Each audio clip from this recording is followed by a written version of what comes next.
റായ്ബറേലി സോണിയയുടെ സ്വന്തം മണ്ഡലമാണ്. ഹിന്ദി ഹൃദയഭൂമിയിൽ കോൺഗ്രസിന് അവോളം പ്രതീക്ഷയുള്ള മണ്ഡലം കൂടിയാണത്. ഗാന്ധി കുടുംബത്തിലെ രാഹുലിനെ കഴിഞ്ഞ തവണ അമേഠി കൈയൊഴിഞ്ഞെങ്കിലും സോണിയയെ റായ്ബറേലി എങ്ങും വിട്ടിയില്ല.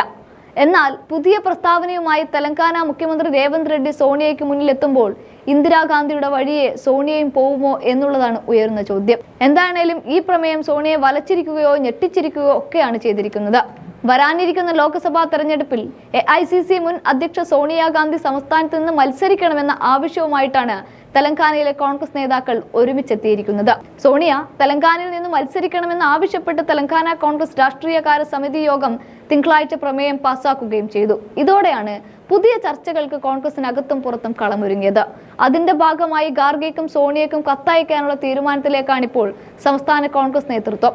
മുൻ പ്രധാനമന്ത്രി ഇന്ദിരാഗാന്ധി നേരത്തെ മേഡക്കിൽ നിന്നും മത്സരിക്കുകയും ചെയ്തിട്ടുണ്ട്. സോണിയാഗാന്ധി അത് ആവർത്തിക്കണമെന്നാണ് തെലങ്കാന പ്രതീക്ഷിക്കുന്നത്. തെലങ്കാന കോൺഗ്രസ് ആസ്ഥാനമായ ഗാന്ധി ഭവനിൽ നടന്ന യോഗത്തിൽ മുഖ്യമന്ത്രി രേവന്ത് റെഡ്ഡി അടക്കമുള്ളവരും പങ്കെടുത്തിരുന്നു. ഇക്കഴിഞ്ഞ നിയമസഭാ തെരഞ്ഞെടുപ്പിൽ പാർട്ടിക്ക് വേണ്ടി പ്രചാരണം നടത്തിയ മുതിർന്ന നേതൃത്വത്തിന് നന്ദി രേഖപ്പെടുത്തുന്ന പ്രമേയവും രാഷ്ട്രീയകാര്യ സമിതി മറ്റൊരു പ്രമേയമായി അവതരിപ്പിച്ചിരുന്നു. തെലങ്കാനയിൽ നിന്ന് ലോക്സഭാ തെരഞ്ഞെടുപ്പിൽ മത്സരിക്കണമെന്ന് സോണിയാഗാന്ധിയുടെ രാഷ്ട്രീയകാര്യ സമിതി ഐക്യകണ്ഠേനയാണ് പറഞ്ഞത്.